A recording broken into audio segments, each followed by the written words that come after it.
नमस्कार, श्री गणेशाय नमः। नमन माँ शारदे। मैं राजेश कुमार तिवारी रामू आज सुंदर कांड का 13वां दोहा आपके समक्ष लेकर के आया हूँ। आइए सुनते हैं इसका गायन और इसका अर्थ तथा इसको पढ़ने के फायदे।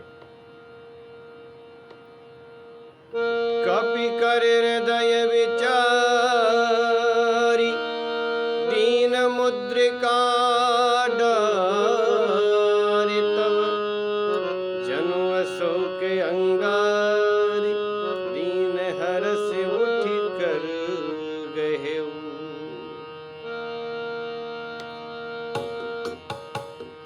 ए तब देखी मुद्रिका मनोहर राम नाम अंकित अति सुंदर।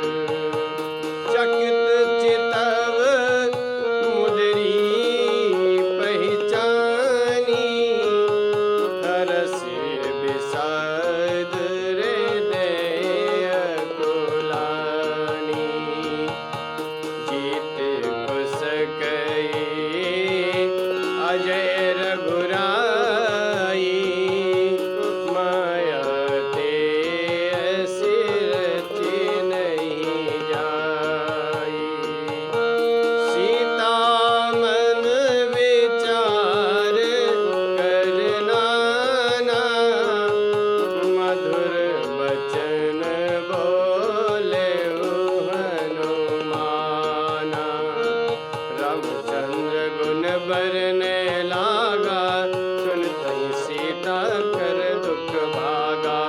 लागी सुनय श्रवण मन लाई आदि ते सब कथा सुनाई।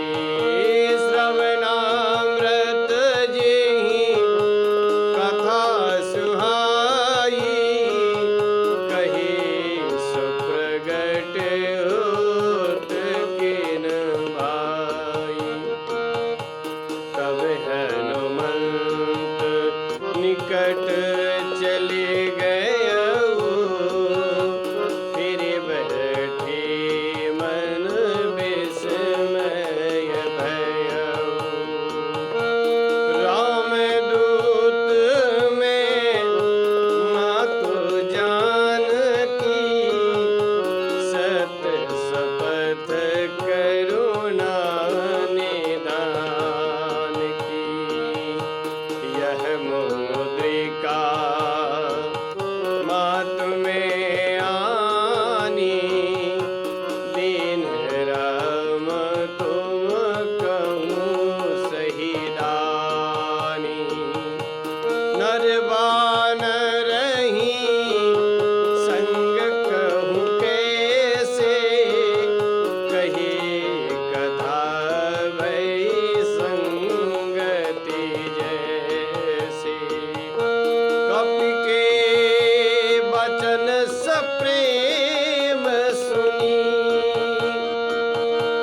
उपजा मन विश्वास। जाना मन क्रम वचन यह कृपा सिंधु कर दास। तब देखी मुद्रिका मनोहर राम नाम अंकित अति सुंदर। नमस्कार। आइए अर्थ देखते हैं। कपि करि हृदय विचार दीन मुद्रिका डारि तब जनु अशोक अंगार दीन हरष उठिकर गहेउ। कपि अर्थात हनुमान जी हृदय में विचार करते हैं और वह मुद्रिका जो श्री रामचंद्र जी ने दी है अर्थात वह अंगूठी मतलब गिरा देते हैं। जनु अशोक अंगार दीन हर्ष उठकर गहेउ। सीता जी को ऐसा लगता है कि मानो अशोक ने अंगारा गिरा दिया है अर्थात उनकी वाणी को सुन लिया है, उनकी इच्छा को पूर्ण करने के लिए अंगार गिराया है। ऐसा सोच करके वो जाती है मुद्रिका के पास और उठ करके उसको अपने हाथ में ले लेती हैं। तब देखी मुद्रिका मनोहर, राम नाम अंकित यति सुंदर।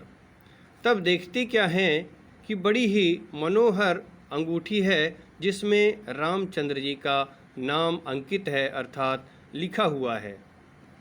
चकित चितव मुदरी पहचानी, हरस विषाद हृदय अकुलानी। जैसे ही भगवान का नाम देखती हैं तो पहचान जाती हैं कि अरे ये तो वही अंगूठी है जो प्रभु श्री रामचंद्र जी पहनते हैं, लेकिन उनकी अंगूठी यहाँ आई तो आई कैसे, इसलिए चकित आश्चर्यचकित हो जाती हैं। चितव उसको देख करके, किसको, मुद्री अर्थात अंगूठी को देख करके पहचान जाती हैं और आश्चर्यचकित हो जाती हैं उसको देखते ही।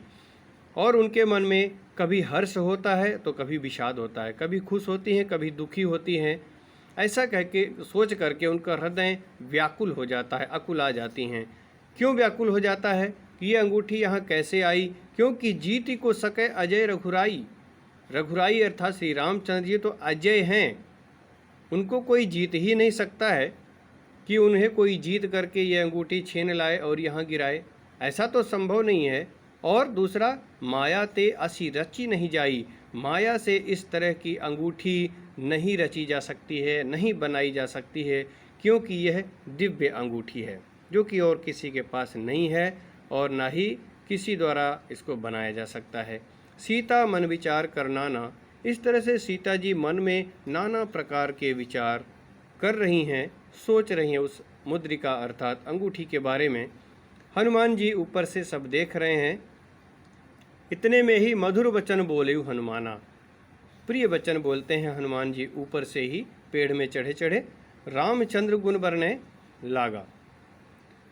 क्या करते हैं कि श्री रामचंद्र जी के गुण का वर्णन करना शुरू कर देते हैं। सुनते ही सीता कर दुख भागा। जब श्री रामचंद्र जी के गुण का वर्णन सुनती हैं तो सीता जी का समस्त दुख, सारा दुख भाग जाता है। रामचंद्र जी का नाम ही ऐसा है कि इनके स्मरण मात्र से और श्रवण मात्र से दुख भाग जाते हैं, तो सीता जी का क्यों नहीं भागेगा? उनके हृदय में तो हमेशा श्री राम ही निवास करते हैं। लागी सुने श्रवण मन लाई। अब कान को और मन को उस कथा में लगा करके बिल्कुल सुनने लगी बड़े ध्यान से। आदि होते सब कथा सुनाई और हनुमान जी ने प्रारंभ से लेकर के अब तक की पूरी कथा श्री रामचंद्र जी के बारे में सुना दिया। श्रवणामृत जही कथा सुहाई। श्रवण अमृत, श्रवण मतलब कान, अमृत मतलब मधुर, जो कि कानों को अमृत के समान लगती है। ऐसी कथा को जिसने भी सुहावनी कथा को सुनाया है, कहीं सो प्रकट होत किन भाई। हे भाई, तुम प्रकट क्यों नहीं होते, सामने क्यों नहीं आते हो? ऐसा सुनते ही हनुमान जी आ जाते हैं। तब हनुमंत निकट चल गए वो। इतना सुनते ही हनुमान जी बिल्कुल सीता जी के सामने आ जाते हैं, पास आ जाते हैं, निकट आ जाते हैं। फिर बैठी मन विस्मय भयउ। और जैसे वो सामने आते हैं तो सीता जी फिर अर्थात फिर जाती हैं, घूम जाती हैं, मुंह फेर लेती हैं, क्योंकि उनके मन में विस्मय हो जाता है। वो फिर से आश्चर्यचकित हो जाती हैं कि अरे फिर तो कोई रूप बदल करके राक्षस तो नहीं आ गया, क्योंकि रावण कह गया है कि विभिन्न प्रकार के भयानक रूप धारण करके इनको भय दिखाओ, सताओ, ताकि 1 महीने में हमारी बात को मान जाएं। तो कहीं ऐसा तो नहीं है, इसलिए घूम जाती हैं, फिर जाती हैं। रामदूत में मातु जानकी। हनुमान जी समझ जाते हैं, फिर कहते हैं कि हे जानकी माता, राम का मैं दूत हूँ, सत्य शपथ करुणा निधान की। यह मैं करुणा निधान भगवान राम की सत्य शपथ खा करके कहता हूँ कि मैं राम का ही दूत हूँ, कोई और नहीं हूँ। जैसे करुणा निधान बोलते हैं हनुमान जी, जानकी जी समझ जाती हैं कि यह तो मेरा कोड वर्ड है। जानकी जी ही करुणा निधान बोलती थी श्री रामचंद्र जी को, और कोई नहीं बोलता था, क्योंकि पति का नाम तो लिया नहीं जाता है। इसलिए ए जी ओ जी बोलने से अच्छा है कि कोई न कोई अच्छा सा कोड वर्ड बना लिया जाए जो कि पति पत्नी को ही पता हो। तो सीता जी हमेशा करुणा करने वाले भगवान राम को करुणा निधान ही बोलती थी। जैसे ही करुणानिधान कोड वर्ड का, पासवर्ड का उपयोग इन्होंने किया, तब वो समझ जाती हैं कि अरे यह तो जरूर रामचंद्र जी का ही सेवक है, दास है। यह मुद्रिका मातु में आनी। हनुमान जी कहते हैं कि ये जो अंगूठी है, हे माता, मैं ही लाया हूँ, इसमें आप विश्वास करिए। दीन राम तुम कहूँ सहिदानी। रामचंद्र जी ने तुम्हारे लिए सहिदानी अर्थात पहचान के रूप में यह अंगूठी भेजा है मेरे द्वारा। नर बानर ही संगु कहें कैसे। जानकी जी कहती हैं कि आदमी का और बानर का संग कैसे हुआ, आप मुझे बताइए, कहिए। कही कथा भई संगत जैसी। जिस प्रकार भी तुम्हारी संगति हुई हो, मित्रता हुई हो, भेंट हुई हो, वह कथा मुझे पूरी सुनाओ कि तुम रामचंद्र से कब, कैसे और कहाँ मिले। तब हनुमान जी पूरी कथा उनको सुनाते हैं कि कैसे कैसे सुग्रीव के साथ में हम थे और मित्रता हुई।